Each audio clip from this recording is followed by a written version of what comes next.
Muy buenas tardes, les damos la bienvenida a la edición central de MBD Noticias. ¿Cómo estás, Martín? ¿Cómo andas, Nati? ¿Todo bien? Todo bien. Bueno, me alegro mucho, ojalá que ustedes también estén de esa forma. Comienza una edición, la de hoy, con 1 hora y media de información por delante, que se centra en discusiones muy importantes que se dan a nivel de la Asociación Uruguaya de Fútbol. Porque el Consejo de Fútbol Profesional de la AUF, de la Asociación Uruguaya de Fútbol, define hoy el futuro de los derechos televisivos del fútbol uruguayo. La propuesta oficial presentada por la AUF establece una base anual de 46 millones de dólares, que en el caso de ser aprobada, abrirá un periodo de 90 días en el que las empresas podrán presentar sus ofertas. Contexto o punto de partida. En la actualidad, Tenfield paga 17 millones de dólares en el año por la mayoría de los productos que ahora la AUF pretende licitar separados por sublotes. El pliego puesto a consideración por la AUF, que se va a someter a votación hoy, requiere de una mayoría simple para ser aprobado, es decir, 24 votos sobre un total de 46, con el detalle, atención, de que los votos de los equipos de primera división valen doble. Bien, vamos a empezar distinto hoy, Martín, porque tenemos ya pronta a nuestra compañera Mariana Abreu y vamos a ver qué nos trae, Martín. Ahí hay preguntas a punto de hacerse. Mariana Abreu, vemos y escuchamos. Buenas tardes, compañeros. Las autoridades de vivienda acaban de salir de la Comisión de Presupuestos integrada con Hacienda aquí en el Parlamento, de la Cámara de Diputados. Y bueno, se acaba de anunciar un aumento del presupuesto de lo que estaba previsto, que era un 20% respecto al quinquenio anterior. ¿Cuál es el aumento y bueno, en qué se va a estar efectuando? Bueno, para nosotros es muy importante mencionar los 5 focos que vamos a tener en este quinquenio, que es a través del programa Primera Vivienda, que va dirigido a jóvenes y familias de ingresos medios, el alquiler social, que es para esas familias que hoy tienen comprometidos sus ingresos para poder pagar un alquiler. Vamos a complementar a ese alquiler con las familias a través de viviendas que hoy ya están en el mercado y que las familias ya están alquilando, y otras complementando con vivienda nueva que generemos. Por otro lado, para nosotros también es muy importante la atención a la emergencia habitacional, como lo hemos dicho en todas las intervenciones y la presentación del plan quinquenal y hoy en comisión. La atención a la emergencia habitacional es fundamental para nosotros. Hay familias que no pueden esperar. Entonces vamos a ir por esa línea y teniendo en cuenta el programa de Crece desde el Pie que vamos a llevar adelante junto con el Ministerio de Desarrollo Social, que es haciendo foco en embarazadas y en niños, en bebés recién nacidos. Bien. ¿Y en cuanto al aumento del presupuesto? Solo para terminar. Y entonces otro foco importante es el programa Más Barrio, que es un programa que atiende, que va a trabajar sobre esas localidades, esos barrios donde hay más segregación, donde hay más inseguridad y donde hay menor infraestructura. Ahí vamos a atacar. Entonces es importante marcar estos 5 ejes que para nosotros son fundamentales. Entonces, para eso nosotros vamos a tener un incremento presupuestal para atender a estos programas que integran la Dirección Nacional de Integración Social y Urbana, que atienden a esta población. Estamos hablando que para este quinquenio vamos a tener en el entorno de los 700 millones de dólares. Este presupuesto está conformado por lo que tiene que ver con el plan de mejoramiento de barrios, con lo que tiene que ver presupuestalmente con el plan Avanzar, lo que tiene que ver con el plan de mejoramiento de barrios y el plan nacional de relocalizaciones. Todos integran la DINISU. Y a su vez vamos a recibir la partida variable del Fondo del Instituto de Colonización.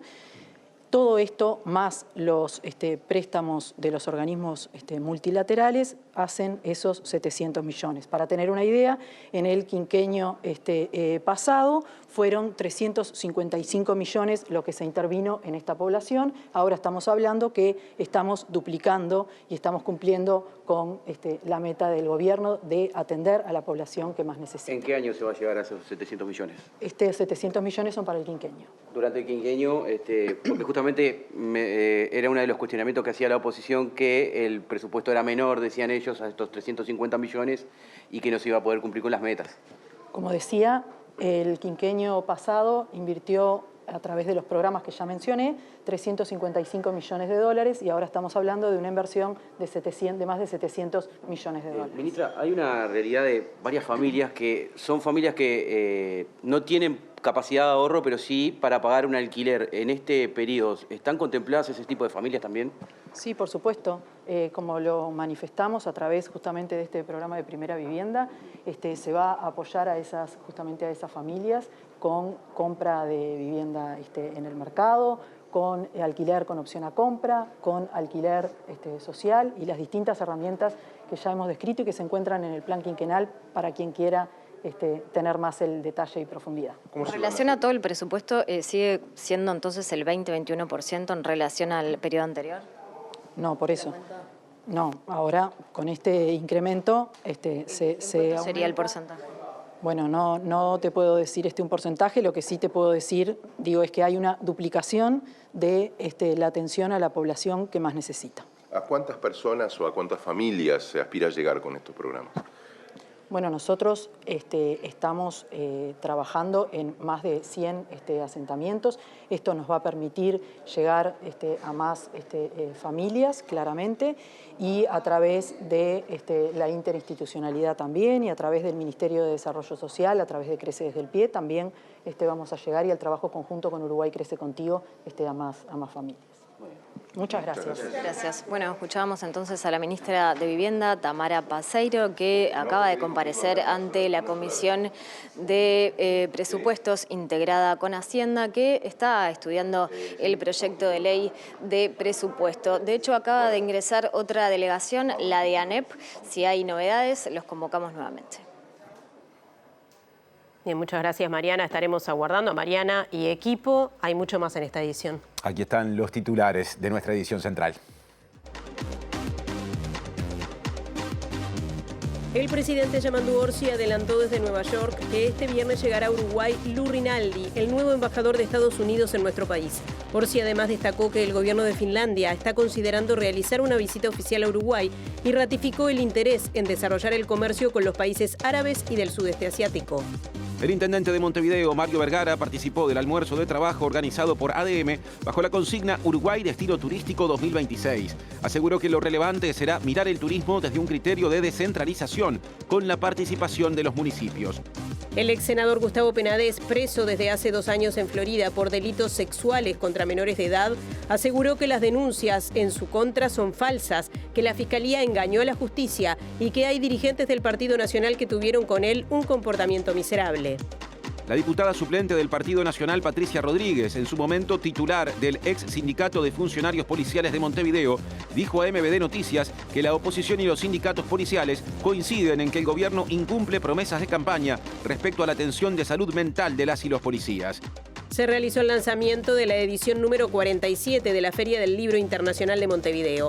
La directora del Departamento de Cultura de la Intendencia, Débora Kirin, dijo que lo más importante es reivindicar a la literatura como un acontecimiento. El primer ministro israelí Benjamín Netanyahu, antes de su viaje a Nueva York, Estados Unidos, donde dará su discurso ante la Asamblea General de las Naciones Unidas, afirmó que no habrá un Estado palestino y denunció a las y los líderes que lo han reconocido. La justicia de Francia condenó al expresidente Nicolas Sarkozy a 5 años de prisión por asociación ilícita en el caso sobre el presunto financiamiento ilegal por parte de Libia de su campaña electoral de 2007.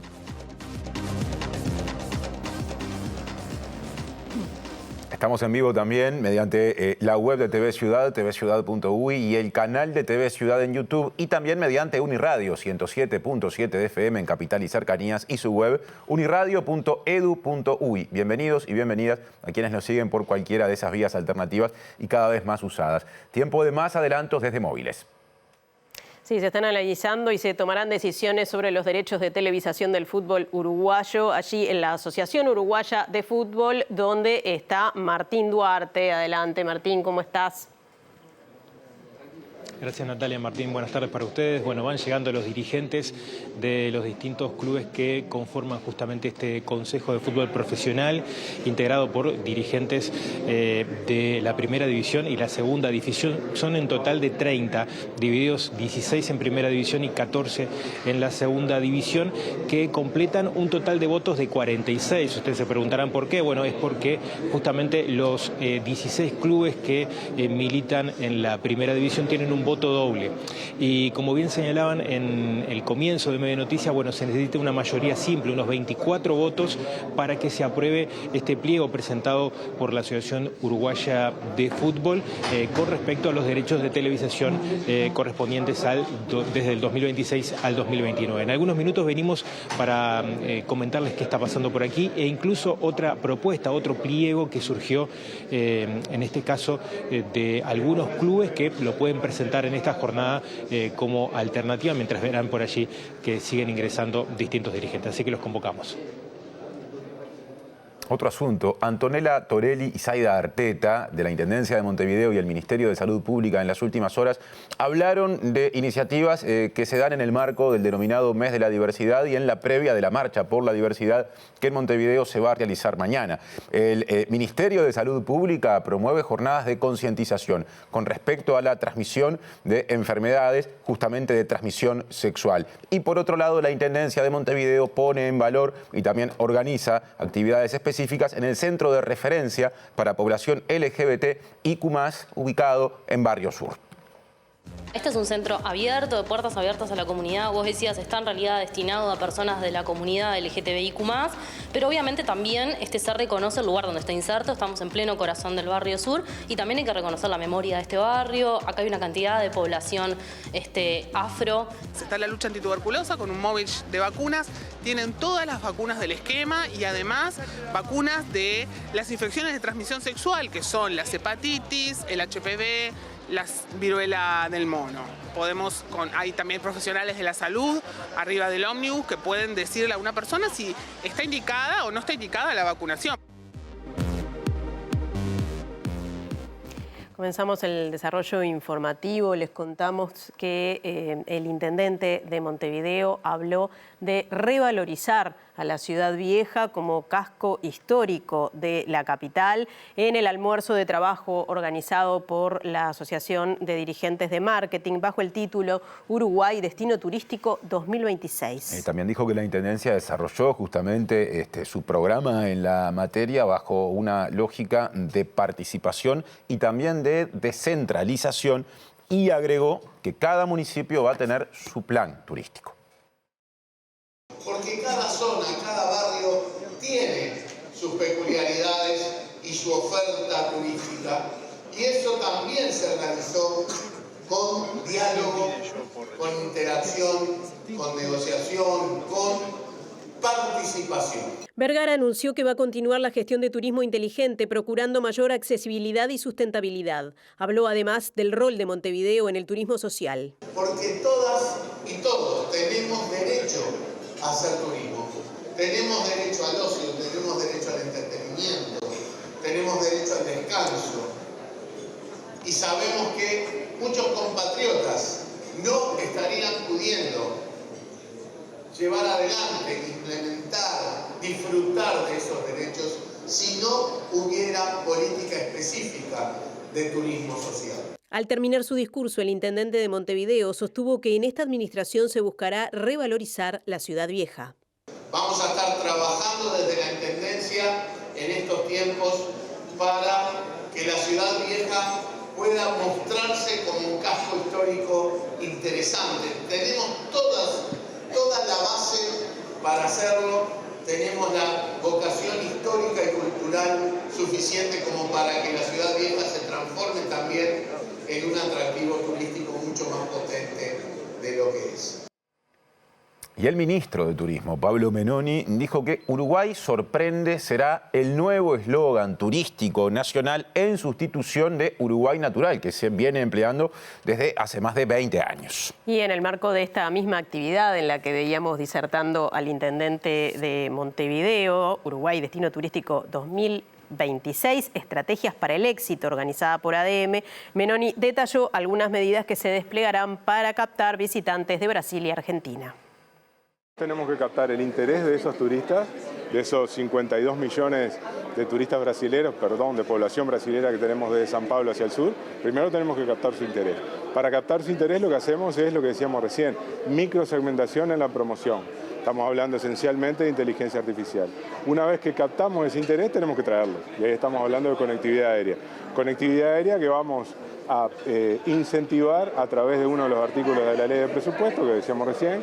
Eso se llama en términos económicos cash rebate, o sea, una devolución de efectivo que en parte lo hace el Estado y en parte igual lo va a hacer los administradores de los aeropuertos. A partir de el incremento de venta de pasajes de cada una de esas compañías, va a haber una devolución por cada pasaje a extranjero vendido. Es decir, si una compañía vendió X pasajes, a partir del X más 1 nosotros vamos a hacer la devolución de efectivo. A partir de que empezamos a hablar del cash rebate, a partir de que empezamos a hablar de todas esas herramientas, ya hemos tenido resultados. Por ejemplo, hay una compañía aérea que anunció, como decíamos recién, una ruta Porto Alegre-Punta del Este, otra ruta San Pablo-Punta del Este y otra ruta Córdoba-Punta del Este, justamente los destinos que nosotros estábamos mencionando recién. El ministro de Turismo se refirió a la coordinación departamental y anunció que cambiará el eslogan Uruguay Natural. Nosotros tenemos una política de Estado que ha trascendido a las administraciones en turismo. Después tenemos los ámbitos, por supuesto, de sinergia público-público. Nosotros tenemos un ámbito donde convocamos periódicamente a todos los directores de turismo de los departamentos y ahí conversamos, planificamos la estrategia turística no solo a nivel nacional, sino a nivel departamental también. ¿Cuál es el eslogan ahora de Uruguay? ¿Sigue siendo Uruguay Natural también? Uruguay sorprende. Presenta UTE, porque en UTE creemos que todo lo que das vuelve. Por eso creamos el Plan Redondo. Vuelve a convocar la actividad a nivel del Parlamento. Está allí, en la sede del Parlamento, Mariana Abreu. Sí, vamos a hablar con un referente de la oposición para ver, bueno, cómo consideraron, cómo vieron la comparecencia de las autoridades de vivienda aquí en la Comisión de Diputados que estudia el proyecto de ley de presupuesto. Estamos junto a Juan Pablo Delgado, quien es diputado del Partido Nacional y también expresidente del MEVIR, así que esta temática de vivienda, bueno, te tiene muy interesado y la venís siguiendo. Se anunció por parte de las autoridades una duplicación del presupuesto para asentamientos y hogares precarios. Pero ustedes lo ven desde otra manera. ¿Cómo es esto?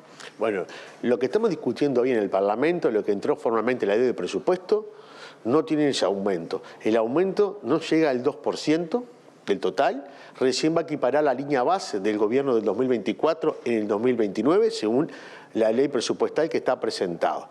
Si después, como sé que la ministra dijo, tiene unas aspiraciones, condición de cuentas o presupuestos extrapartidos presupuestales, es a futuro. Hoy lo que se discute y lo que está presentado es lo siguiente. Es un presupuesto similar al anterior, simplemente hay un artículo que es un aumento de 900 millones de pesos, que son más o menos unos 22 millones de dólares, para justamente las políticas de precariedad dispersa para asentamientos. Pero eso es menos de un 2% en el presupuesto global, para que tengamos una idea.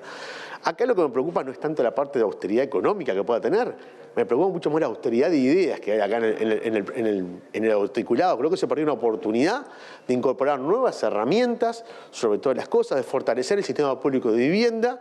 Y bueno, creo que si tienen aspiraciones a reforzar el presupuesto en un futuro, bienvenido sea, siempre es bueno que se puedan hacer más soluciones habitacionales, más viviendas, llegar más al interior del país, pero lo que hoy discutimos es lo que está presentado y lo que está documentado y es lo que se va a votar en el Parlamento en las próximas semanas. O sea, la diferencia se explica porque no está planteado en este año, sino se tiene que aprobar en las siguientes rendiciones de cuentas este monto anunciado por la ministra de 700 millones de dólares. No tengo información de cómo plantea ese monto el Ministerio de Vivienda a futuro. No podemos hacer futurología que van a presentar en la rendición de cuentas a los próximos años. Esperemos que al país le vaya bien, que no haya una nueva pandemia, que no haya ni dificultades. Hoy el presupuesto base que se va a aprobar es el que se discutió y fue el que se presentó hoy. Hoy se presentó ese presupuesto, lo que está. Justamente un presupuesto en los mismos términos que el periodo anterior. Inclusive, recién reitero, van a emparejar la línea base en el 2029 con respecto a la línea base del 2024 en la administración anterior. lo más preocupante no es solamente el tema de dinero, pero cuando uno tiene dineros más reducidos o no tiene los presupuestos que no tenían, la propia ministra de Vivienda, en la Comisión de Vivienda del 4 de noviembre, dijo que quería tener un presupuesto, aspiraba a tener un presupuesto, duplicar el presupuesto. Lejísimo está ese aspecto. Hoy hay que ser creativos, hay que ser más eficiente en la administración, utilizar mejores recursos, bajar los costos del metro cuadrado, tener ideas. Y justamente lo que me faltó hoy fue ideas, austeridad de ideas. ¿Qué piensan de los planes que se presentaron? Por ejemplo, crecer desde el pie para atender a niños y niñas que están en hogares con vulnerabilidades. Bueno, compartimos el espíritu y la prioridad. Lo que no quedó claro cuál va a ser la operatividad, la línea de acción. Está en una línea, en un objetivo, pero cuál es la materialidad para concretar eso es difícil. ¿Cómo se elige qué niño, qué familia para tal hecho o lo otro? Vamos a ver cómo lo van a implementar. Entendemos que es correcto, pero la implementación son las cosas que no quedaron claros hoy. Agradecemos mucho a Juan Pablo Delgado del Partido Nacional y volvemos con ustedes, compañeros. Bien, muchas gracias Mariana y equipo. Vamos a cambiar de asunto. El presidente de la República, Yamandu Orsi, adelantó desde Nueva York que este viernes llegará a Montevideo el nuevo embajador de Estados Unidos en Uruguay, Lou Rinaldi, con quien se entrevistó personalmente junto al embajador de Uruguay, Daniel Castillo. Entrevistado en Canal 5, dijo que hay interés de entidades empresariales estadounidenses en que se concrete en breve la visita de una misión de negocios de Uruguay, lo que a su juicio son señales que muestran puertas abiertas. En las reuniones que tenemos, lo que intentamos y lo que hicimos fue mostrar equipo que está dispuesto a escuchar cosas. Lo último fue hoy, gente interesada en temas marítimos y de ambiente, bueno, se pusieron a conversar con el ministro y ya acordaron algún tipo de encuentro. Con respecto al nivel empresarial, por supuesto, muchos empresarios se acercaron al ministro de Economía para ver qué podíamos seguir haciendo. Y lo otro es que algunos ámbitos que generan esos encuentros nos plantean que podamos volver ya con empresarios uruguayos a tener algún tipo de intercambio. Ese tipo de señales te muestran puertas abiertas. Veremos hasta dónde llegamos y bueno, y también aprovechamos para poner en contacto a lo que es el embajador uruguayo en Estados Unidos y al nuevo embajador norteamericano que va a ir a Uruguay mañana. También tuvimos la oportunidad de generar los vínculos de conocimiento y de acercamiento. Yo creo que por un lado está lo que se escribe y los acuerdos y por otro lado está el conocimiento personal, que eso también hay que aprovechar. En otro orden, Orsi destacó que el gobierno de Finlandia está considerando realizar una visita oficial a Uruguay con una delegación de empresarios. Ratificó además el interés en desarrollar el comercio con los países árabes y del sudeste asiático. Y los países del Golfo son países que a nosotros nos interesan y mucho por el potencial que tienen y la necesidad que tienen de comprar productos. Hace tiempo que venimos profundizando las relaciones con Arabia Saudita y Emiratos Árabes, también Indonesia, Malasia. Ahí ya nos corremos ya al sudeste asiático, ¿no? Pero esa es una zona del mundo que tiene mucho potencial y Uruguay todavía no llegó a su techo en ese intercambio. Por otro lado, en las reuniones estas puntuales, hoy me cuenta el canciller que el gobierno de Finlandia ya está considerando una visita a Uruguay de gobierno y también con empresarios. Y eso tiene que ver con lo que estamos haciendo con la Unión Europea y con las señales que Europa nos está dando. Ahora cambiamos de asunto, pasamos a un tema muy comentado durante este jueves porque el ex senador Gustavo Penades reivindicó públicamente su inocencia con respecto a los delitos sexuales contra menores por los que será juzgado a la brevedad.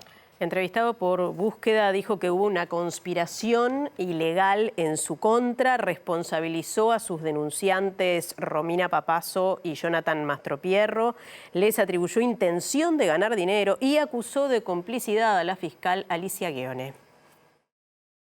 En la entrevista realizada en la unidad penitenciaria de Florida, en la que está bajo prisión preventiva, Penades aseguró que no cometió ninguno de los más de 20 delitos sexuales por los que se lo acusa y aseguró ser víctima de una organización de la que la fiscal Guione fue aliada. Señaló que fueron falsos los 4 elementos que se enviaron a la Cámara de Representantes para justificar el pedido de desafuero en su contra y que ese proceso fue inconstitucional. También defendió a Sebastián Mauvecín, el docente señalado como nexo entre Penades y algunos adolescentes, sobre quien también se formalizó una investigación.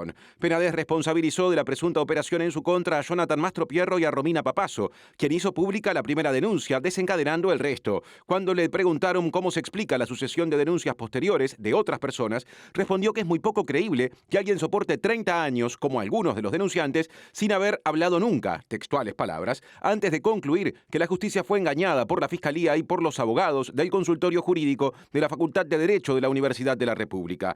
Aseguró que las primeras personas denunciantes se movieron por dinero y que el resto denunció porque Fiscalía fue en su búsqueda. También cuestionó que su defensa no haya podido acceder a las identidades de quienes denunciaron y consideró que no se hizo valer a su favor el principio de inocencia. Además, negó haberle pagado por sexo a menores, aunque aseguró que no pedía la cédula para chequear las edades cuando se encontraba con jóvenes, confirmando su capacidad de discernir este detalle, como queda establecido en este audio de la entrevista. ¿Vos podés asegurar de que alguna vez que nunca estuviste con un menor de edad? Porque, Federico, mi obsesión permanente era esa.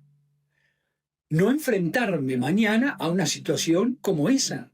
Era mi obsesión. ¿Y qué recaudos tomabas? Todos. ¿Pero le pedías la cédula? No, ¿dónde se ha visto? Pero además, porque antropológicamente, ¿ah? Una persona de 14 años, te das cuenta que es diferente a una de 18. Pero además... Sí, pero una de 16 con una de 20 a veces no. Bueno, lo que pasa es que no habían de 16 años. O sea, nunca me pasó. Vos no tenías ninguna inclinación particular hacia los menores. Estás en pedo. Loco, yo tengo sobrinos de... Yo me moví toda la vida en un ámbito en el que... los valores fundamentales... Bien, en esta entrevista que realizaron periodistas de Búsqueda, también dijo que en la dirigencia del Partido Nacional hubo gente que se comportó de una manera miserable con él. Consultado acerca de si se refería al senador Sebastián da Silva, respondió a la periodista que le hizo esa pregunta que ese nombre corría por su cuenta y posteriormente nombró específicamente a la senadora Graciela Bianchi y a la ex vicepresidenta Beatriz Argimón. Bien, ahora vamos a cambiar de asunto. Les contamos que la Unión Nacional de Trabajadores de la Seguridad y la Federación Uruguaya de Empleados de Comercio y Servicios realizaron hoy un paro de 24 horas y una movilización en el Ministerio del Interior, donde entregaron una carta dirigida al ministro Carlos Negro, en la que manifiestan su preocupación por la escalada de violencia y la desprotección que sufren en ese sector. En esa nota hacen alusión a la reciente muerte del trabajador Darío Vera, que recibió 2 disparos el pasado 30 de agosto durante una rapiña, y solicitan una mesa de diálogo. Hoy nos moviliza justamente el fallecimiento de un nuevo compañero, en este caso prestando servicio en realidad. Nuestra situación de pedir una reunión del Ministerio es formalmente para dejarle el hincapié en algunas cosas que nosotros entendemos que hay que mejorarlas, en realidad, como es lo que tiene que ver con la formación y la capacitación de los guardias, determinados controles que no se terminan haciendo de parte del Ministerio del Interior en realidad. Y bueno, después en el marco de un plan de seguridad que se está planteando que comience el año que viene, nos preocupan en realidad algunas cosas que deberían quedar mucho mejor plasmadas. Ejemplo, vamos, por lo menos lo que se ha dicho, a una reducción de los servicios 222. Nuestra preocupación es esos servicios van a pasar para la guardia privada. ¿En qué condiciones? ¿Van a ser guardias armados? Bueno, queremos opinar un poco más sobre toda esa situación en realidad. La Unión Nacional de Trabajadores de la Seguridad solicita en la carta al ministro Carlos Negro la adopción urgente de medidas y la instalación de una mesa de diálogo. Nos juntamos con la directiva de UNATRACE y le vamos a entregar en mano en el Ministerio una nota solicitando más seguridad y trabajo en conjunto con el sector nuestro. Nosotros en la reunión que hemos tenido, tanto con el Ministerio y eso, le solicitamos más patrullaje en la hora pico, en las zonas rojas donde cumplimos servicio. Con Antel Empresas estamos del mismo lado del mostrador. jornada clave para el futuro comercial y económico del fútbol uruguayo. Vamos a la Asociación Uruguaya de Fútbol porque allí está Martín Duarte. Gracias, compañeros. Bueno, en estos momentos habilitaron el pasaje de la prensa justamente a esta instancia del Consejo de Fútbol Profesional que estará definiendo en torno a este pliego. El último borrador fue presentado el pasado viernes por la Asociación Uruguaya de Fútbol y en la jornada de ayer surgió una propuesta, en este caso de la Unión de Clubes encabezados principalmente por los equipos de Liverpool y de Cerro Largo, afines también un poco a la postura de la empresa Tenfield, que presentaron una opción y según el criterio del estatuto, ellos se basan puntualmente en un articulado del estatuto de la Asociación Uruguaya de Fútbol, entienden que es justamente este consejo el que debe definir un posible pliego de adjudicación de derechos televisivos y no la Asociación Uruguaya de Fútbol. Si les parece, así podemos pasar a sala, les presentamos este resumen que contrapone las dos propuestas, en particular las características que tiene el pliego de la AUF, esta segunda propuesta, y en algunos minutos, si les parece, venimos con algunas de las imágenes de lo que está pasando en el Consejo.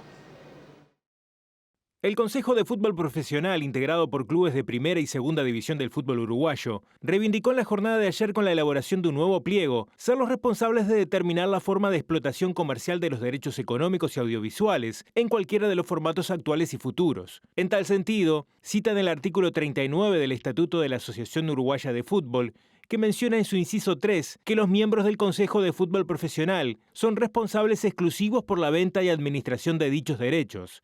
Es por esto que el Consejo de Liga tendrá que considerar la propuesta original de licitación presentada por la AUF u optar considerar esta nueva alternativa. A diferencia de los 3 lotes principales, incluidos en el borrador final presentado por la AUF el pasado viernes, que incluye los sublotes vinculados a la licitación de los derechos comerciales, derechos audiovisuales locales, internacionales y de streaming, un segundo paquete relacionado a los servicios de producción audiovisual y un tercer bloque que refiere a los servicios de producción comercial, incluyendo los paquetes publicitarios y de cartelería. El nuevo pliego, elaborado por la Unión de Clubes y con respaldo de la empresa Tenfield, simplifica los detalles de la licitación a efectos de obtener la mayor cantidad de participantes, señala el texto, determinando que habrá un solo adjudicatario que adquirirá los derechos de explotación exclusiva de los derechos de filmación, producción, comunicación, transmisión, así como el derecho de archivo y comercialización de la publicidad de los torneos oficiales de la Liga Profesional de Primera y Segunda División. Otro de los puntos en lo que difiere el pliego, que pondrá a consideración la Unión de Clubes, es la base económica por la que se pretende licitar los derechos comerciales del fútbol uruguayo. Mientras el pliego presentado por la AUF estipula una base anual de $46 millones, el nuevo pliego respaldado por algunos clubes establece un monto mínimo anual de $35 millones, más $1 millón destinado al mejoramiento de estadios y canchas. En la actualidad, Tenfield paga $17 millones al año por la mayoría de los productos, que ahora la AUF pretende licitar separados por sublotes. El pliego puesto a consideración por la AUF requiere una mayoría simple para su aprobación, es decir, 24 votos sobre un total de 46, y con el detalle que los votos de los equipos de primera división valen doble. En el caso de lograr esa mayoría, se iniciará un proceso de 90 días en el cual las empresas interesadas podrán presentar su oferta, con la particularidad que la empresa Tenfield tendrá el derecho de igualarla mejor, en el caso que así lo considere. Presenta Mercado Agrícola de Montevideo, en el corazón de un barrio donde late la ciudad. Mercado de Historias. Mercado de Historia.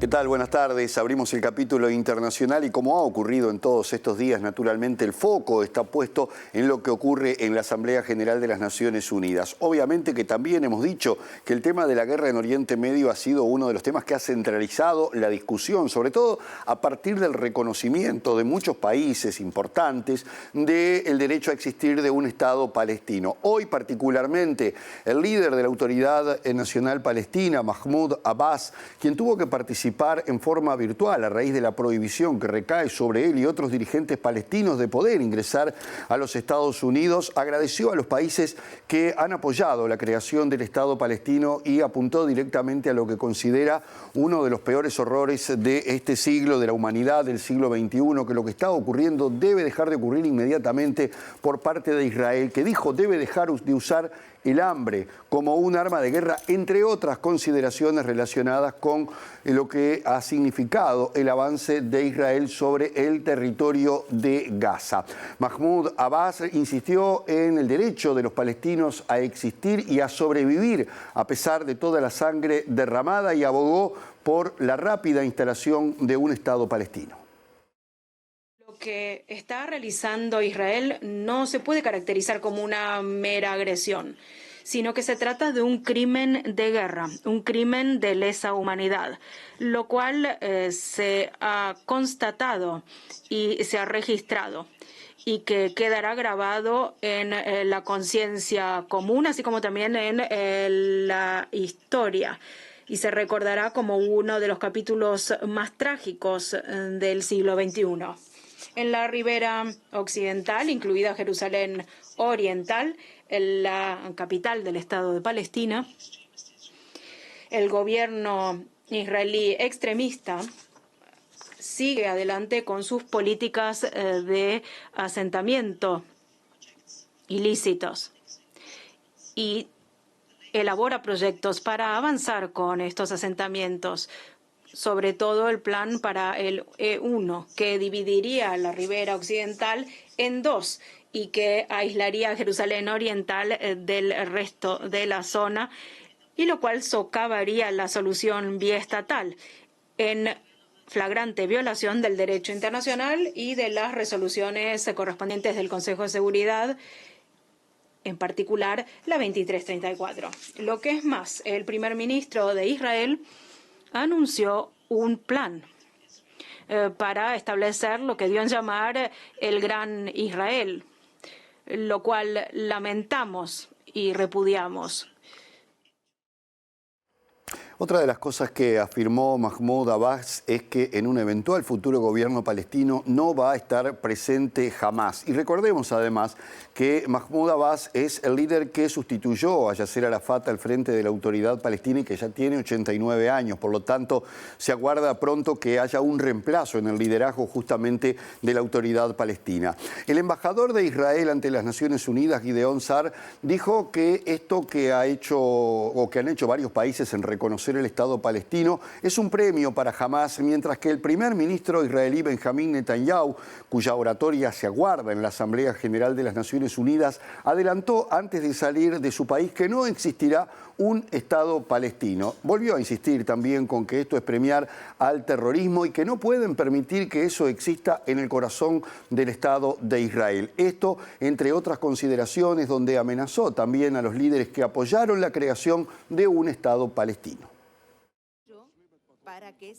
En la Asamblea General de la ONU diré nuestra verdad, la verdad sobre los ciudadanos de Israel, la verdad sobre nuestros soldados de las fuerzas de defensa y la verdad sobre nuestro país, afirmó Benjamín Netanyahu desde la pista del aeropuerto Ben Gurión antes de viajar a Nueva York.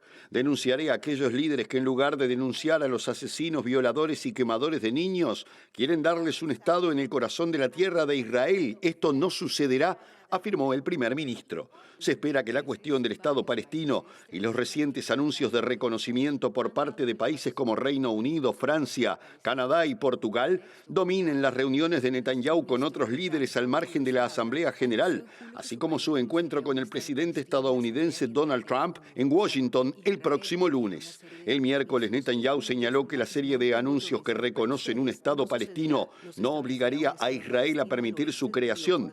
La vergonzosa capitulación de algunos líderes ante el terrorismo palestino no obliga a Israel en absoluto. No habrá un Estado palestino, sostuvo el primer ministro.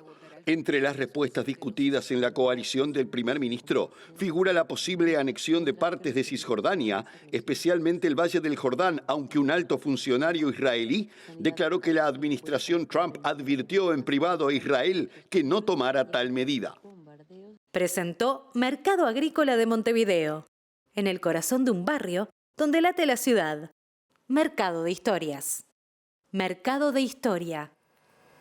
Transcurre en la sede de la AUF una esperada sesión del Consejo de Fútbol Profesional. Vamos precisamente hacia allí en este momento.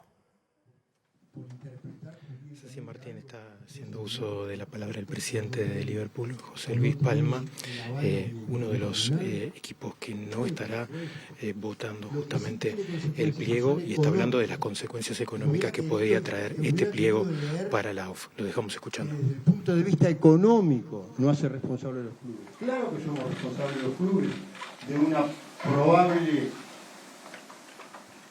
multa y de daños y perjuicios. Claro que somos responsables los clubes, no hay ninguna duda.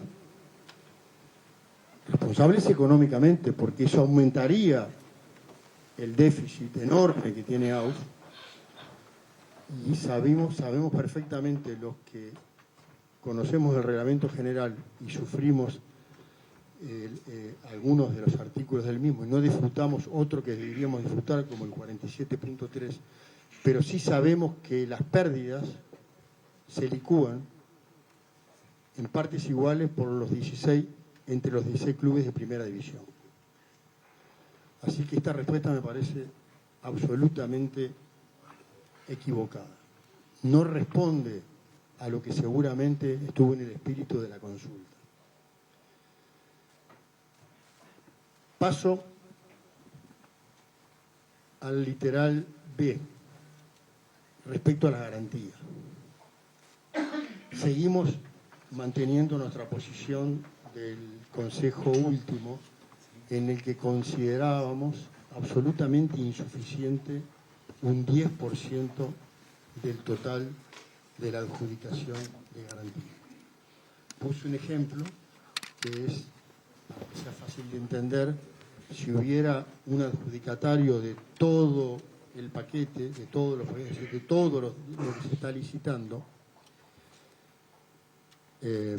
estaría siendo su garantía afectada en la suma de 18 millones de dólares. Sin embargo, puede pasar 3 meses sin pagar, lo cual equivale a una diferencia de apenas 6 millones de dólares. El pliego que no se nos permite, porque por eso el apuro para que hoy se vote, entonces ya no tenga sentido presentar, que también lo pedimos en carácter de grave y urgente, pero no nos van a dar andamiento a postergar este Consejo de Fútbol Profesional y a presentar un nuevo pliego para que sea estudiado por los clubes. Ese pliego prevé una garantía del 25%, es decir, de un año de contrato, no del 10%. Me parece totalmente insuficiente el 10%. Bien. Veíamos entonces allí este consejo que analiza la votación de los derechos de televisación.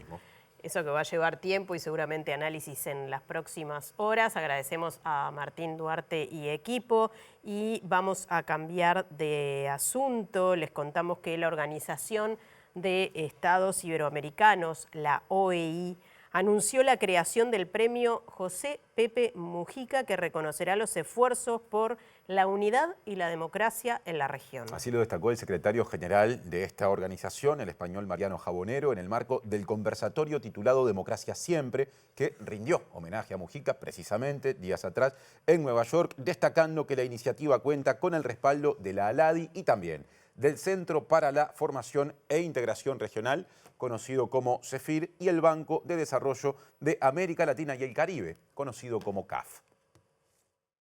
Cobra especial importancia aquello que José Pepe Mujica nos enseñó. La integración es más que un acuerdo político o económico, es un proyecto profundamente humano y ético. Con su ejemplo mostró que las relaciones internacionales deben fundarse en la coherencia, la sencillez y la solidaridad. Para él la educación y la cultura eran herramientas esencial de transformación social y de construcción de una región más justa y feliz. Recordamos a Pepe Mújica, como un símbolo de unidad iberoamericana. Un líder que supo hablar de esperanza y unidad, con lenguaje, como decía antes, sencillo y humano. En nombre del foro Iniciativa Mújica, me complace y tengo el honor de anunciar la creación del premio José Pepe Mújica, destinado a reconocer los esfuerzos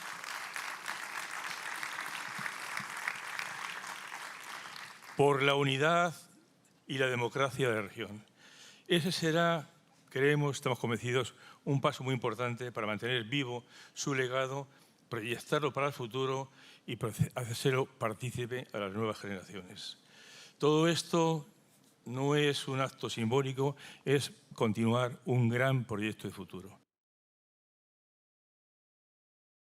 Hace más de 72 horas que el presidente Yamandu Orsi está en Estados Unidos y en la comitiva está Álvaro Padrón, que es asesor presidencial en materia de integración regional. Nos vamos a contactar con él. Sí, vamos a darle la bienvenida a Álvaro Padrón, un hombre de esta casa que además es analista internacional y que nos puede contar cómo se está viviendo esta Asamblea General de la ONU con los ojos del mundo puestos allí. Adelante, Álvaro, ¿cómo estás?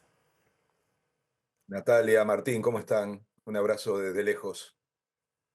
Otro abrazo para ti. Bueno, les cuento un poco. En realidad estamos terminando lo que sería un poco la agenda de Uruguay.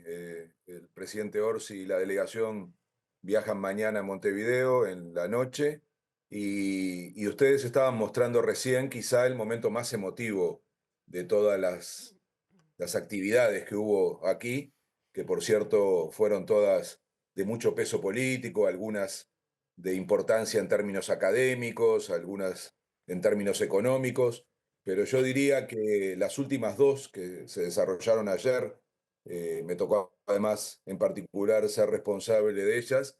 Esta última que ustedes mostraban, que ocurrió en la tarde en la Universidad de Nueva York, y nos permitió además que se acercara mucha gente, hubo más de 600 personas, muchas uruguayas y uruguayos que viven aquí, y el final de alguna manera tuvo que ver con eso que escuchábamos recién, que era anunciar un premio que se va a entregar el año que viene y que va de alguna manera a representar lo que es el legado de Pepe Mujica, pero pasaron muchas cosas, hubo 3 intervenciones muy potentes del presidente de España, del presidente de Chile y del presidente de Uruguay, y previamente ahí quizá de alguna manera le jugó una mala pasada a Yamandu ser el primero en hablar, porque lo hizo inmediatamente después de un video que fue muy emocionante, que generó en todo el público muchísima emoción, porque trajo a Pepe allí a la sala, y previamente había habido algo también muy lindo, que era una videoconferencia con Lucía Topolaski en vivo, rodeada de jóvenes,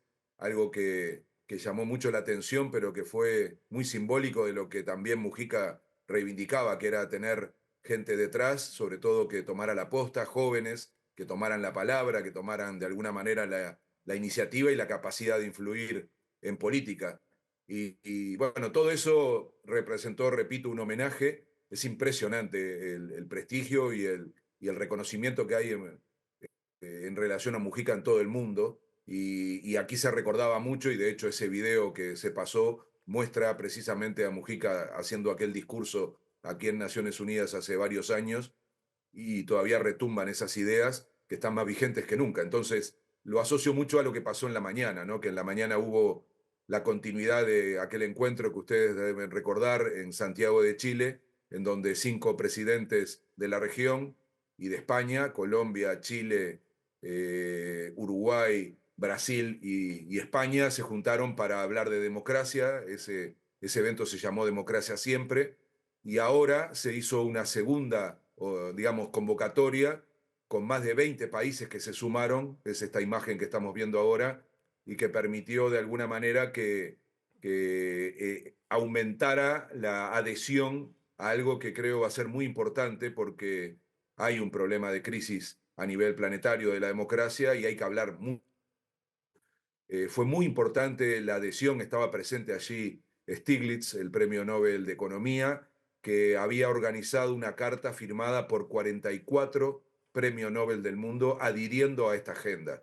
Entonces, son cosas muy importantes que a veces uno pierde la perspectiva de que Uruguay es parte, un país tan chiquito, tan poco importante en términos económicos, de población, ni que hablar en otras características como lo militar, y sin embargo todo eso en un día se pudo poner sobre la mesa de la mejor manera, porque hablando de democracia, hablando de tolerancia, de respeto a la diversidad, como ocurre en nuestro país, y luego representando, homenajeando a una figura tan relevante en el mundo como es Pepe Mujica. O sea que de todo lo duro que está haciendo esta Asamblea General, de todo lo dramático que está ocurriendo en el mundo, creo que desde esta parte del mundo contribuimos un poquito a que se viera también una luz de esperanza. Quizá ese es el mensaje más potente de Pepe, que era luchar contra la desesperanza, y eso ayer fue muy fuerte y quedó, les digo, hasta el día de hoy hay una repercusión enorme en los demás países de ese homenaje y sobre todo del recuerdo de Mujica. Álvaro, te referías recién a este contexto duro,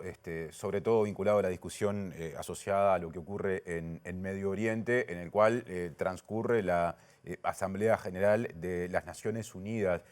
Como primer balance, después de todo lo que se dijo, de lo que planteó Uruguay, pero fundamentalmente de lo que plantearon los países con más peso en el tablero geopolítico, ¿se puede decir que políticamente la aguja se movió hacia algún lugar? ¿Hay una primera sensación al respecto o tenemos que esperar que las cosas en términos políticos sigan más o menos como venían?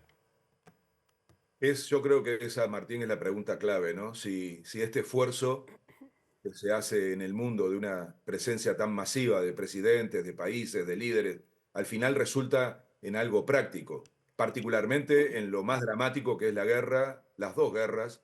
A nosotros nos cuesta mucho interpretar y sobre todo estar cerca de la guerra entre Ucrania y Rusia, pero ahí también hay mucho dramatismo, pero está fuera de discusión que lo de Gaza ya es intolerable y no podía no ser el centro de esta asamblea. Lo está haciendo en un doble sentido. Y yo creo que sí, Martín, se ha movido la aguja.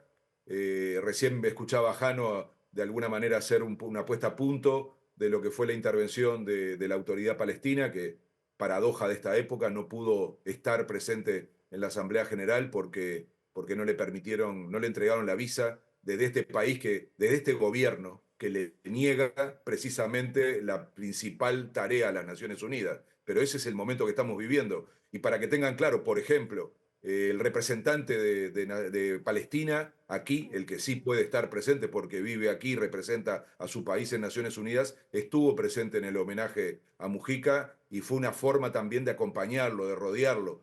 Y en ese sentido, Martín, sí, se está moviendo la aguja. El lunes hubo una conferencia muy importante para el reconocimiento del Estado de Palestina, la visión de los dos estados.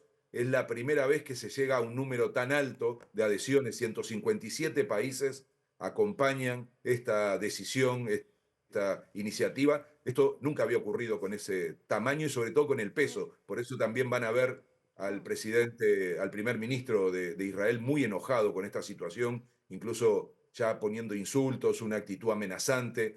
En fin, en ese sentido hay un avance muy importante desde el punto de vista político, pero todos estamos poniendo la atención en la necesidad de que pare la masacre, que de alguna manera tengamos un alto al fuego.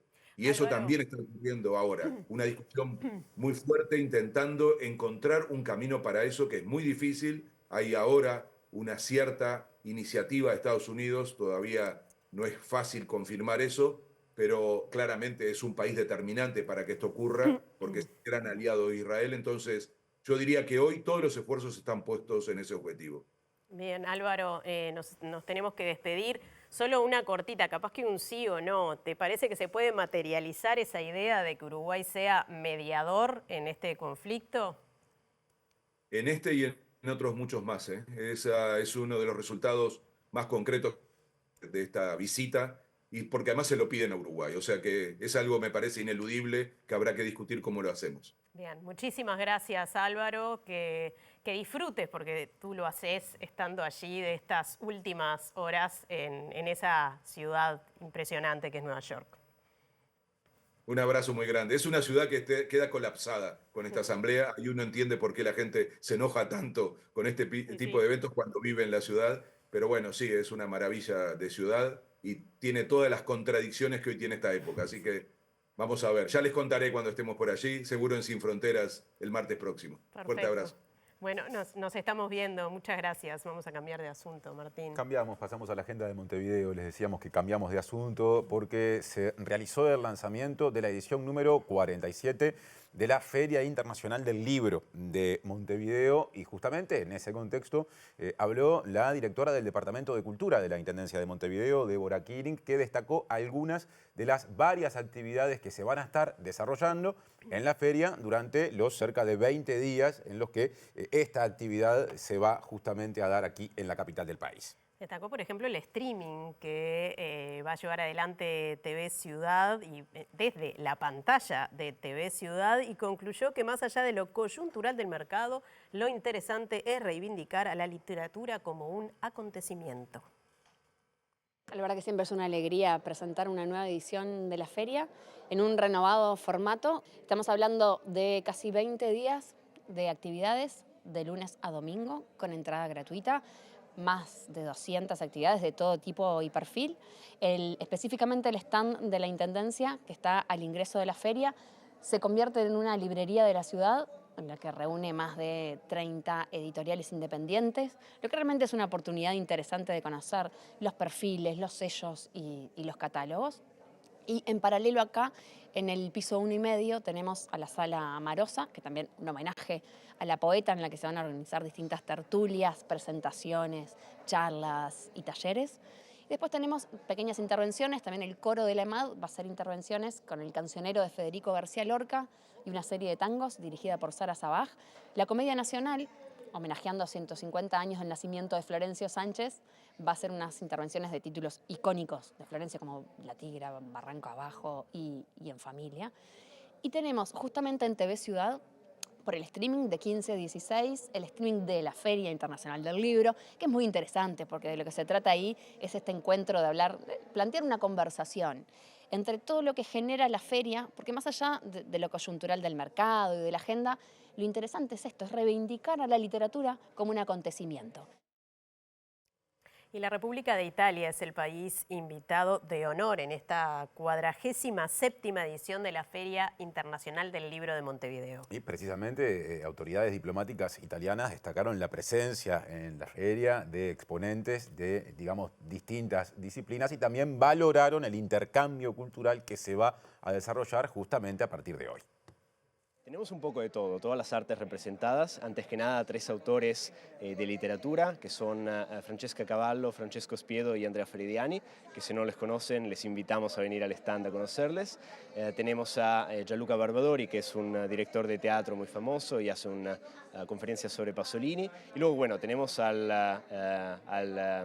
más famoso, digamos, Pinocchio, el más famoso juguete títere para los niños, amado en Italia y amado en todo el mundo, que va a tener una muestra dedicada acá en el stand desde mañana, así que les invitamos a venir a visitar también esta.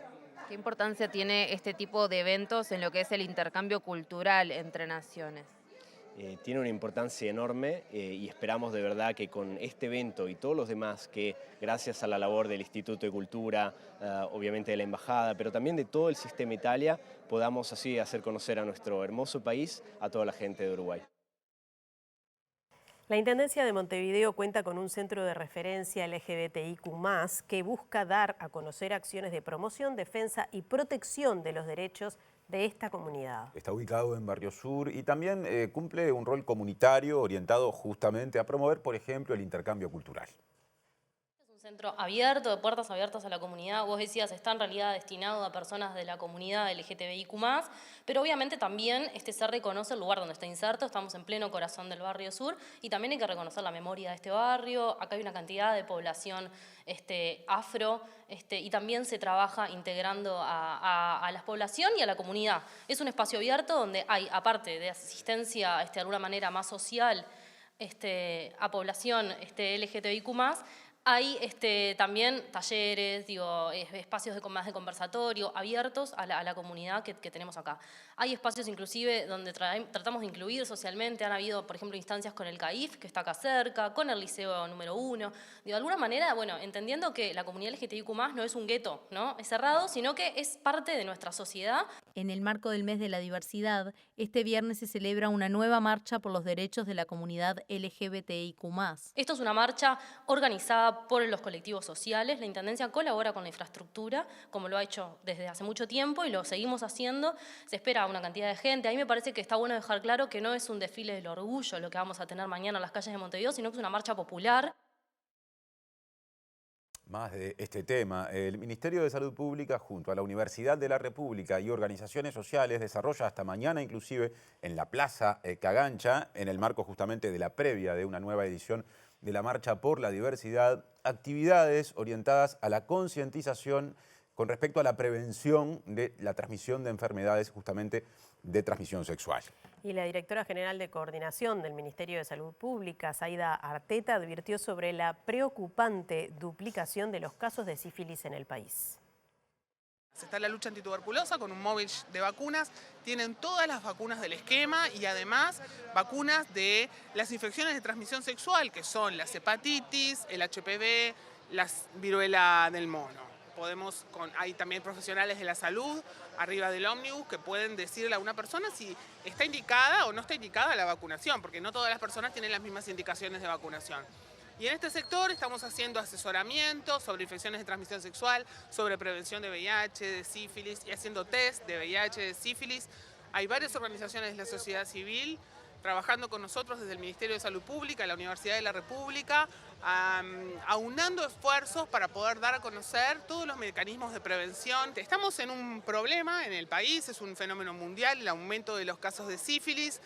La causa de eso es multifactorial, pero es que por eso nosotros necesitamos que la población conozca los mecanismos de transmisión, cómo se trata la sífilis, cómo hacemos para prevenir, transmitir la enfermedad a otras personas, cómo hacemos para bajar la sífilis connatal. Ustedes saben que la sífilis también se puede transmitir en el embarazo de madre a hijo y esa es una situación muy riesgosa y estamos en aumento de casos de esa sífilis en recién nacidos y eso es muy complicado para la salud de los recién nacidos, puede causar hasta la muerte la sífilis, pero bueno, también da complicaciones en jóvenes y adultos, está en aumento y tenemos que todos tomar la bandera de bajar los casos de sífilis, de, digamos, sembrar la salud en ese sentido.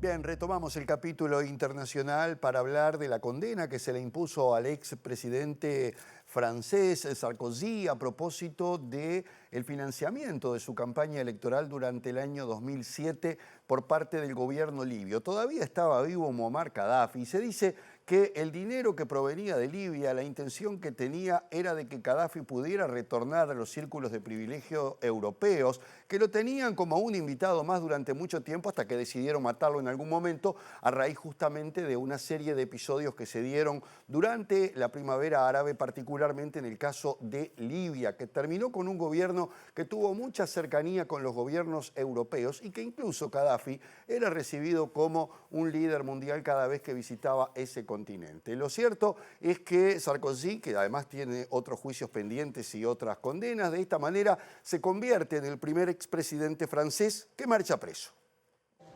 Je suis innocent. En un nuevo revés judicial, un tribunal de París declaró culpable al expresidente francés Nicolas Sarkozy de asociación criminal en el caso de financiación ilegal de su campaña de 2007 con fondos aportados por el fallecido líder libio Muammar al-Gaddafi y lo sentenció a una pena de prisión de 5 años, aunque lo absolvió de otras 3 acusaciones. Es la conclusión de un largo proceso que ha perseguido a Sarkozy desde el 2011, cuando una agencia de noticias libia y el propio Gaddafi revelaron que el gobierno de ese país había desviado en secreto millones de dólares para apoyar la campaña de Sarkozy, a cambio de que el líder francés facilitara el regreso del régimen de Trípoli a la escena internacional.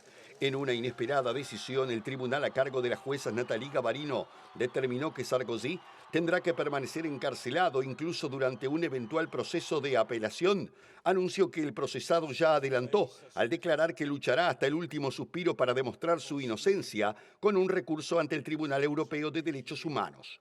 La Corte programó para más adelante el comienzo de la ejecución de la condena, con lo que el exmandatario de 70 años se ahorró la humillación de ser trasladado desde la sala de audiencias a su centro de reclusión y se convertirá en el primer expresidente francés que cumple efectivamente pena de cárcel.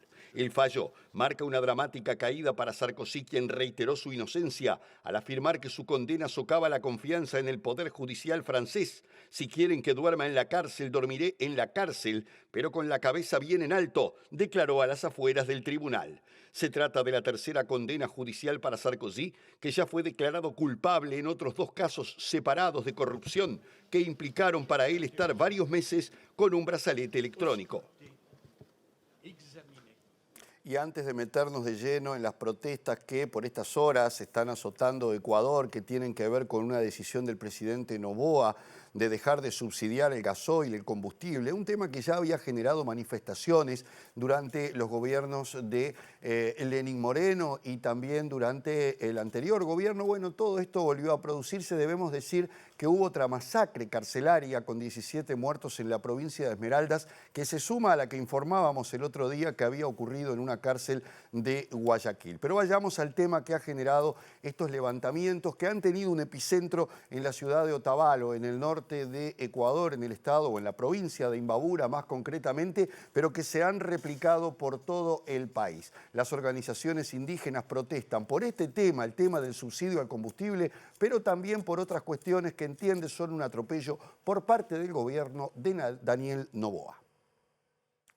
La decisión del presidente Daniel Noboa de poner fin al subsidio del diésel, vigente desde el 13 de septiembre, encendió el malestar social y provocó la convocatoria a un paro nacional, impulsado por la Confederación de Nacionalidades Indígenas del Ecuador, CONAIE, y diversas organizaciones sociales.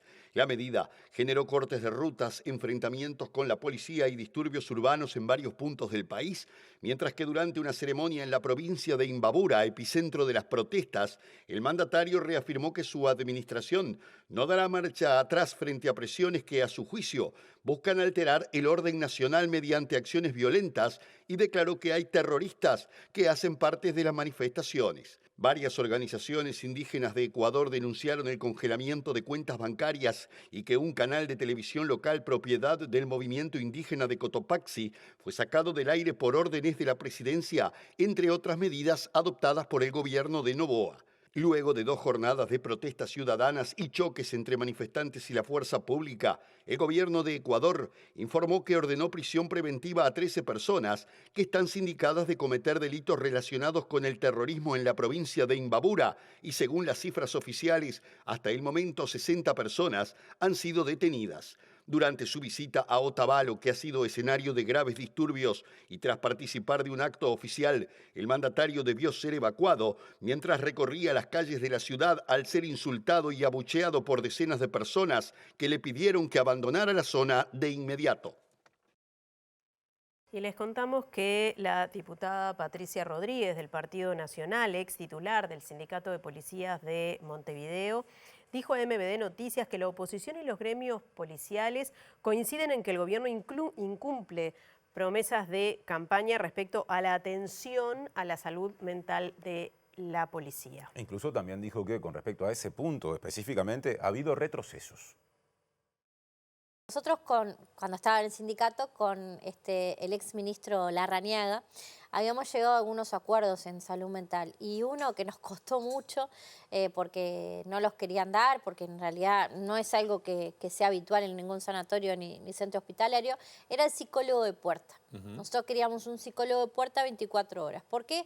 Bueno, por la especificidad de la tarea del policía, que sabemos que, o sea, la salud mental, si bien es un problema de todos, porque atañe a todos los trabajadores de cualquier lugar ciudadano, con la policía tiene el plus de la propia tarea y lo que eso conlleva en torno a salir a trabajar, no saber si volvés a tu casa, vivenciar todo el tiempo situaciones violentas y bueno, que de alguna manera te van haciendo mella. Ahora ese psicólogo que estaba 24 horas, que nos costó tanto y que tampoco fue muy fomentado en su momento, lo han retirado y está 3 días ciertos horarios.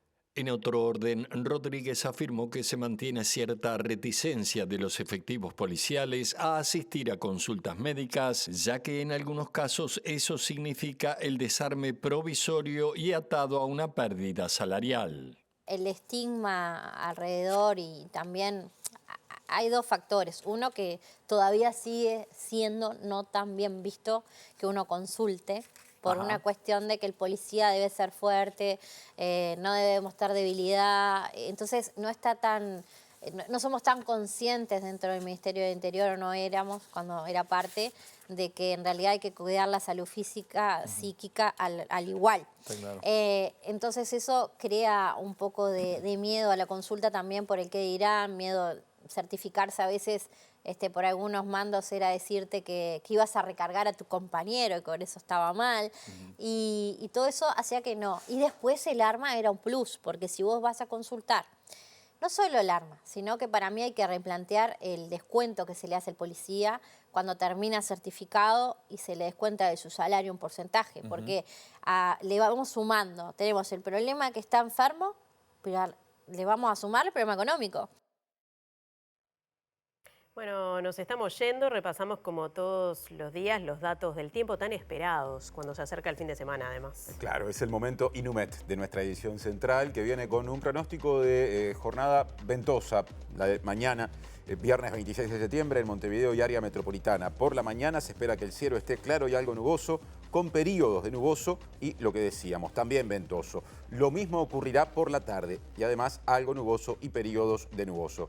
Temperaturas extremas pronosticadas para mañana, mínima 7 grados, máxima 22. Y el sábado 27 de septiembre, allí lo ven, se esperan lluvias, pero igual ha mejorado el panorama con respecto al pronóstico de estos últimos días, porque las lluvias estarán sobre todo presentes en la mañana, lluvias y tormentas, también estará ventoso, pero en la tarde comienza a mejorar, aunque sigue habiendo probabilidad de lluvias. La temperatura máxima será de 18 grados y la mínima de 11.